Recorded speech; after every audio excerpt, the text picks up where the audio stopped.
convocámos esta conferência de imprensa. Aliás, tivemos uma reunião ontem, teve a ver apenas e só com a dissolução da Assembleia da República, que teve lugar ontem, e com a nova situação que está criada, e portanto é uma situação diferente, inesperada, digamos, um bocado surpreendente, embora para nós não é nenhum mal ou não é nenhuma desgraça, e pelo contrário até pode ser uma oportunidade. E portanto não pensamos nesta dissolução como um problema, pensamos até como uma oportunidade. E sobre isso só 6 breves notas. A primeira é que o Governo entrou em gestão, mas tendo entrado em gestão, a gestão obriga pelo menos a 2 atos, a 2 tarefas, a 2 trabalhos que são impossíveis de serem adiados. O primeiro, e que esperamos isso, que seja muito breve, porque neste momento já não há nenhuma razão para não se iniciar, é o concurso de professores para o próximo ano. Foi anunciada uma grande antecipação em relação ao ano passado. Neste momento ainda há cerca de um mês, o ano passado foi a meio de abril e portanto nós estamos a meio de março, mas é urgente que isso aconteça e que aconteça rapidamente. É preciso, para além do tempo, é preciso ter em conta também o concurso, as vagas. Estas vagas devem permitir a aproximação dos professores às suas residências, dos que estão mais longe, portanto, a abertura de vagas, não são vagas artificiais, mas as vagas necessárias, e, por outro lado, que seja um concurso que permita a vinculação de mais professores. E, portanto, há muitos professores que continuam em precariedade com muitos anos de serviço e a sua vinculação só se pode dar através de concurso e, portanto, é isso que nós esperamos do concurso. A segunda tarefa de gestão deste Governo, e que já está atrasada, é a organização do próximo ano letivo. As regras da organização do próximo ano letivo, algumas escolas até já com alguma preocupação, o ano letivo não se organiza em julho para setembro, nem em agosto, nem em junho. Começa-se a organizar cedo, até deveria já ter começado. Não tendo tido início, é agora que devem começar a ser organizadas todas as questões que têm a ver com o próximo ano letivo. O que é que nós esperamos sobretudo disso? É que de uma vez por todas o Governo, porque estando em gestão pode fazê-lo, porque não precisa de aprovar nenhuma legislação, é que o Governo vá corrigir na organização do próximo ano letivo os problemas que têm existido, nomeadamente com os horários dos professores.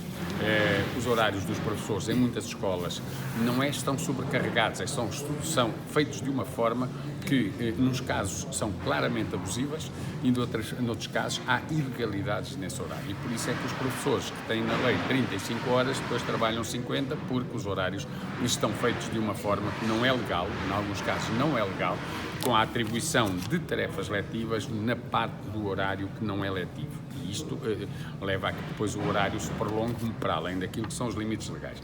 E são as 2, eu diria, tarefas de gestão que este Governo tem: concurso e organização do próximo ano letivo. Depois, dizer o seguinte, por vezes parece que nós não podemos esquecer que estamos no primeiro de 4 anos de uma legislatura. E, portanto, o Governo, digamos, 75% do tempo ainda faltava percorrer. E, às vezes, neste primeiro ano, quem ouvia o Sr. Ministro falar, quem ouvia algumas declarações de outros membros do Governo, e nomeadamente do próprio Ministério, o Secretário de Estado, dava a ideia que o Ministério estava, e o Sr. Ministro, de alguma forma, estava enamorado pelos professores. Enamorado pelos professores. Eu não diria ainda apaixonado, mas pelo menos enamorado pelos professores. Só que este é um namoro que já tinha o divórcio anunciado. E, portanto, nos 3 anos que se seguem, de enamorado a divorciado, era um saltinho. E o divórcio porquê? Porque bastava olhar para o programa do Governo, e o programa do Governo é aquilo que o Governo tem de cumprir nos 4 anos, não é o que vai cumprir no primeiro ano, e ficávamos esclarecidos sobre as razões desse divórcio. Olha, um dos motivos é acabar com a graduação profissional e substituí-la por critérios que seriam de grande subjetividade na colocação de professores. Por exemplo, a avaliação dos professores, que, como se sabe, ainda por cima, sujeita a cotas, é completamente pervertida, e isto iria dar um divórcio daqueles que era clarinho, porque não havia hipótese de haver aqui algum acordo dos professores com uma coisa dessas. Outro motivo e outro dos aspectos do programa do Governo, que estão lá escritos: profissionalização da gestão, ou seja, criar estatuto próprio para os diretores, aliás, que até estava anunciada como uma das medidas a avançar agora na primavera, era uma das medidas de primavera. Depois, outro aspecto, aprofundar o processo de transferência de competências para os municípios. Diga-se a municipalização, ou seja, criar ainda mais condições para que muitos municípios pudessem passar a ingerir nas escolas em matérias onde não devem ter o dedo, porque são questões de natureza pedagógica, de organização da escola. Outra questão, por exemplo, com a qual também discordamos completamente e que está no programa do Governo, reduzir as funções do Ministério a mero regulador.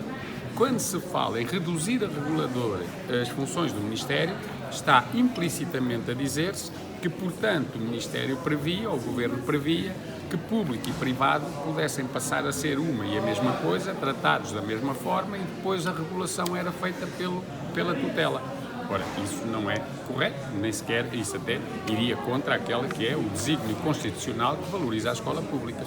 E depois, um último exemplo, por exemplo, a revisão da Lei de Base do Sistema Educativo, que se tornaria até algo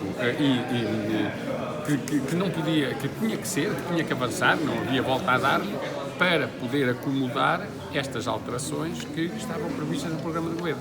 Portanto, é preciso ter cuidado, porque às vezes a avaliação que se possa fazer daquilo que foi feito pelo Ministério é uma avaliação de pouco tempo, é uma avaliação curta, que é de 1 ano em 4, e, portanto, não nos devemos esquecer o que é que faltava fazer nestes 3 anos. Pronto.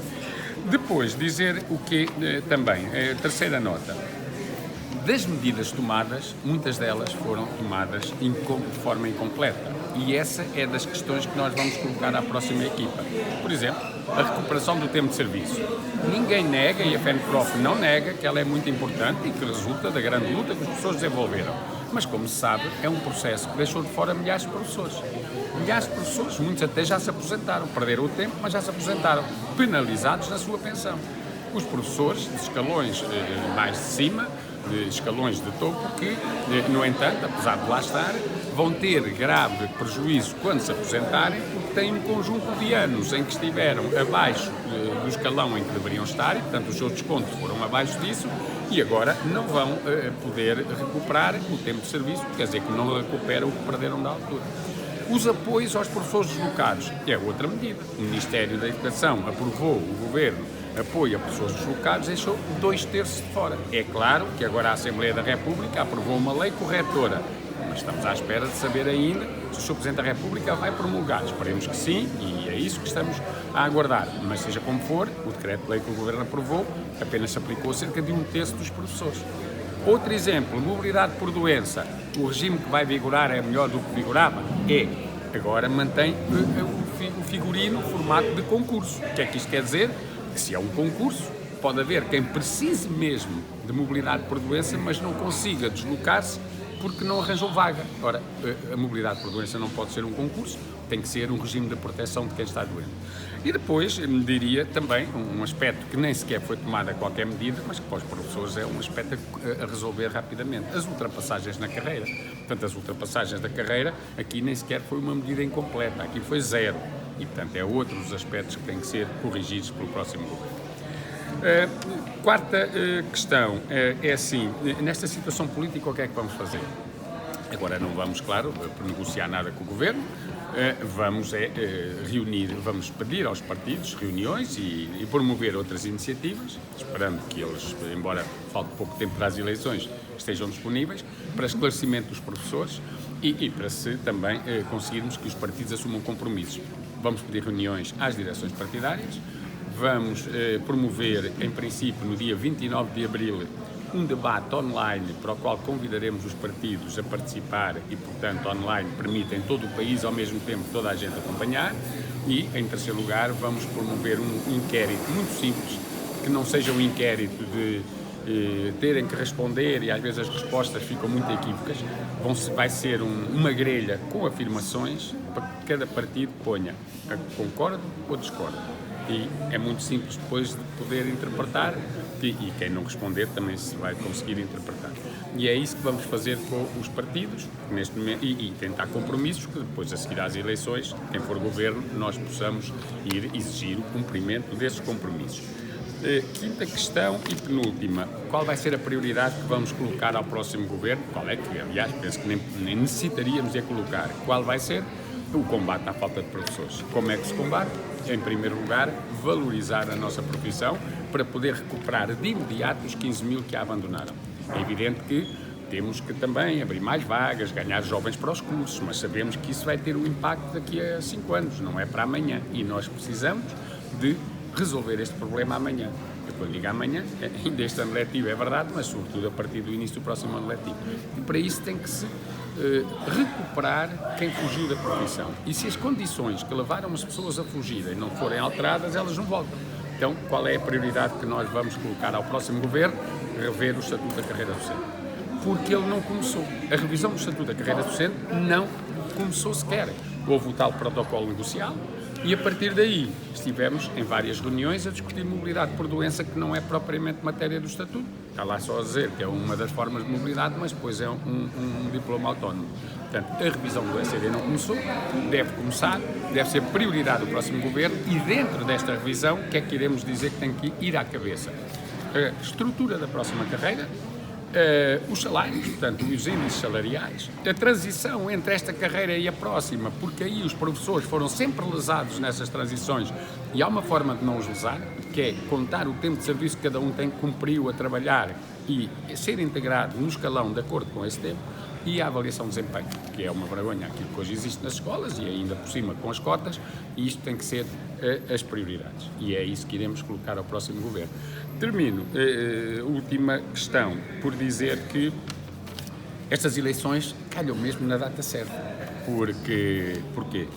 Porque, eu diria, o caderno reivindicativo, chamo-lhe assim, mas entre aspas, digamos, a ação reivindicativa, os objetivos das reivindicações da ação reivindicativa da FENPROF, vai ser definida naquele que é o momento mais alto e o órgão principal da FENPROF, que se chama Congresso, que vai ter 662 delegados, portanto cerca de 700 delegados, e que vai definir essa ação reivindicativa nos dias em que o Congresso se realiza. É o 15º Congresso, que terá lugar nos dias 16 e 17 de maio. No dia a seguir, vamos a votos. E, portanto, ficaremos a saber, podia dizer-se, se fosse era melhor se tivesse sido a 11, porque assim nós já sabíamos que governo poderíamos vir a ter. E nós dizemos, não, é melhor assim, porque o que vamos aprovar é o que nós queremos defender, seja qual for o governo que venhamos a ter. E, portanto, acaba por ser melhor e por não levantar suspeitas, seja qual for o governo, aquele é o nosso caderno reivindicativo.